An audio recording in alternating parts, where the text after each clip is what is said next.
Hello students.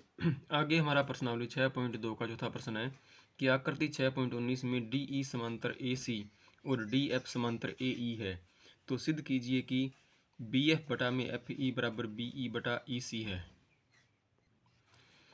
हमें ये दे रखा है कि डी ई जो है वो ए सी के समांतर है और डी एफ जो है वो ए ई के समांतर है। ये डी ई और ए सी जब समांतर भुजा बनती है तो डी ई समांतर बनेगी ए सी के, तो इसमें हमारे पास त्रिभुज जो बनेगा वो बन जाएगा ए बी सी। तो ए बी सी में डी ई भुजा ए सी के समांतर बनेगी।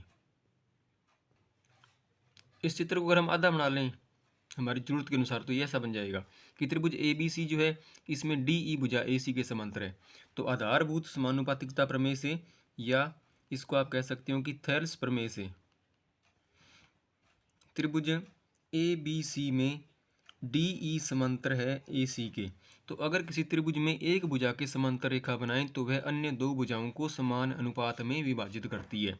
तो यहाँ पर बी ई और ई सी का जो अनुपात होगा वो बी डी और डी ई के बराबर बन जाएगा, बी डी बटा में डी ए के बराबर बन जाएगा। इसी प्रकार से दोबारा हमें ये देखा है कि डी एफ समांतर ए सी। तो जो डी एफ भुजा है, डी एफ भुजा ए ई के समांतर है, तो हम ये त्रिभुज बना लेंगे ए बी ई तक का। ये त्रिभुज हमारा हो गया ए बी ई, जिसके अंदर डी एफ जो है वो ए ई के समांतर है, ये दोनों भुजाएं समांतर है। तो इसमें भी हम लगा देंगे रूल, त्रिभुज ए बी ई में डी एफ जो है वो समांतर है ए ई के, ये हमें दे रखा है। तो आधारभूत समानुपातिकता प्रमेय, या इसको आप थेल्स प्रमेय भी लिख सकते हैं हम। तो थेल्स प्रमेय से अगर त्रिभुज में एक भुजा के समांतर रेखा बनाएं तो अन्य दो भुजाओं का अनुपात जो होता है वो बराबर होता है। तो यहाँ पर बी एफ और एफ ई का अनुपात जो होगा वो बी डी बटा में डी ए के अनुपात के बराबर आएगा। तो समीकरण 1 में जो हमारा अनुपात था तो उसके अंदर बी डी बटा डी ए का अनुपात जो है, बी डी और डी ए का अनुपात बी ई और ई सी के अनुपात के बराबर आया था। तो समीकरण 1 और 2 से हम ये दोनों परिणाम बराबर कर देंगे, समीकरण 1 व 2 से। तो ये हमारा परिणाम बन जाएगा बी ई बटा में ई सी बराबर बी एफ बटा में एफ ई, यही हमें सिद्ध करना था। नेक्स्ट प्रश्न हमारा 5वां है कि आकृति 6.20 में डी ई समांतर ओ क्यू और डी एफ समांतर ओ आर है, तो दर्शाइए कि ई एफ समांतर क्यू आर है। सबसे पहले हमें दे रखा है कि डी ई जो है वो समांतर है ओ क्यू के, डी ई समांतर ओ क्यू। तो ये भुजा है डी ई जो समांतर है ओ क्यू के, तो ये भुजा त्रिभुज पी क्यू ओ में आ रही है। तो त्रिभुज पी क्यू ओ में अगर त्रिभुज के एक भुजा के समांतर रेखा बनाएंगे तो वह अन्य दो भुजाओं को समान अनुपात में विभाजित करेगी। तो आधारभूत समानुपातिकता प्रमेय से, आधारभूत समानुपातिकता प्रमेय से पी ई और ई क्यू का अनुपात जो होगा पी ई बटा में ई क्यू, ये अनुपात बराबर आएगा पी डी बटा में डी ओ के बराबर। ये हमारी होगी समीकरण नंबर 1। अब दोबारा हमें ये दे रखा है कि डी एफ जो है वो ओ आर के समांतर है, डी एफ जो है वो ओ आर के समांतर है। तो ये दोनों समांतर भुजाएं त्रिभुज पी ओ आर में आ रही है। तो त्रिभुज पी ओ आर में डी एफ समांतर ओ आर है। तो इसमें भी आधारभूत समानुपातिकता प्रमेय से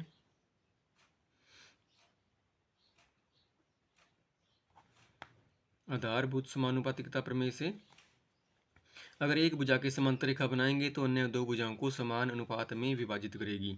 तो पी डी बटा में डी ओ का अनुपात पी एफ बटा में एफ आर के अनुपात के बराबर आएगा। ये होगी समीकरण नंबर 2। तो अब ये देखो कि पी ई बटा ई क्यू का अनुपात तो पी डी बटा डी ओ के बराबर है, और पी डी बटा डी ओ का अनुपात पी ई बटा ई आर के बराबर है। तो ये इसका राइट भाग इसके लेफ्ट भाग के बराबर है। तो समीकरण 1 व 2 से ये वाला मान जो है पी डी बटा डी ओ का पी ई बटा पी एफ बटा एफ आर, ये हम इसकी जगह पर रख देंगे। तो समीकरण 1 व 2 से पी ई बटा में ई क्यू बराबर हो जाएगा पी एफ बटा में एफ आर। अब इस डायग्राम में देखो कि पी ई बटा में ई क्यू तो ये रहा और पी एफ बटा में क्यू आर ये रहा। तो आधारभूत अनुपातिकता प्रमेय या थेल्स प्रमेय के विलोम से, थेल्स प्रमेय का विलोम ये कहता है कि अगर किसी त्रिभुज में एक रेखा इस प्रकार से खींची जाए कि वह अन्य दो भुजाओं को समान अनुपात में विभाजित करती है तो वह रेखा त्रिभुज की तीसरी भुजा के समांतर होती है। तो यहाँ पर ई एफ जो है वो क्यू आर के समांतर बन जाएगी, क्योंकि पी ई और ई क्यू का जो अनुपात है वो पी एफ और एफ आर के अनुपात के बराबर आ गया। अतः त्रिभुज पी क्यू आर में ई एफ समांतर क्यू आर, यही सिद्ध करना था। नेक्स्ट हमारा छठा प्रश्न है कि आकृति 6.21 में क्रमशः ओ पी ओ क्यू और ओ आर जो है पर स्थित बिंदु ए बी और सी इस प्रकार हैं कि ए बी समांतर पी क्यू, ए बी और पी क्यू समांतर है, ए सी और पी आर समांतर है, तो सिद्ध कीजिए कि बी सी समांतर क्यू आर है।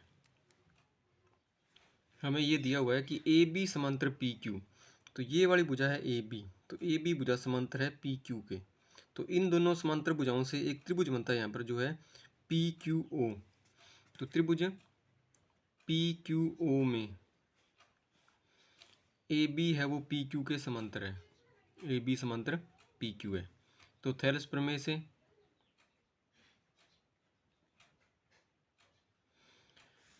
त्रिभुज पी क्यू ओ के अंदर ए बी जो है वो पी क्यू के समांतर है, और अगर किसी त्रिभुज में एक भुजा के समांतर रेखा बनाएं तो वह अन्य दो भुजाओं को समान अनुपात में विभाजित करती है।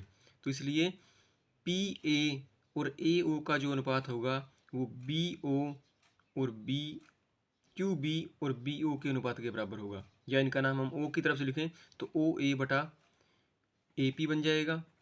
ओ ए बटा में ए पी का जो अनुपात होगा वही अनुपात ओ बी और बी क्यू का होगा। इसी प्रकार से देखो कि ए सी समांतर पी आर है, ये ए सी भुजाएं ये वाली पी आर है, तो ए सी और पी आर आपस में समांतर है, तो जो त्रिभुज यहाँ पर बनेगा पी ओ आर, त्रिभुज पी ओ आर में इसमें भी रूल लगाओ थेल्स प्रमेय का,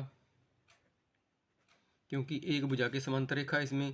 तो त्रिभुज पी ओ आर के अंदर ए सी जब पी आर के समांतर होगी तो ओ ए और ए पी का जो अनुपात होगा वो ओ सी और सी आर के अनुपात के बराबर बनेगा। तो यहाँ पर ओ ए बटा में ए पी का अनुपात ओ सी बटा सी आर के अनुपात के बराबर आएगा। अब इन दोनों भागों में देखो कि इनके जो लेफ्ट भाग है ना वो बराबर है, ओ ए बटा ए पी, ओ ए बटा ए पी। अगर दो समीकरणों के लेफ्ट भाग बराबर हैं तो उनके राइट भाग भी आपस में क्या होंगे, बराबर। तो समीकरण 1 व 2 से ओ बी बटा बी क्यू का जो अनुपात होगा वो ओ सी बटा सी आर के बराबर होगा। डायग्राम में देखो कि अगर ओ बी और बी क्यू का अनुपात ओ सी और सी आर के अनुपात के बराबर है तो आधारभूत अनुपातिकता प्रमेय के विलोम से बी सी जो है वो क्यू आर के समांतर होगी। अगर ये दोनों आपस में बराबर है तो आधारभूत अनुपातिकता प्रमेय के विलोम से, आधारभूत समानुपातिकता प्रमेय के विलोम से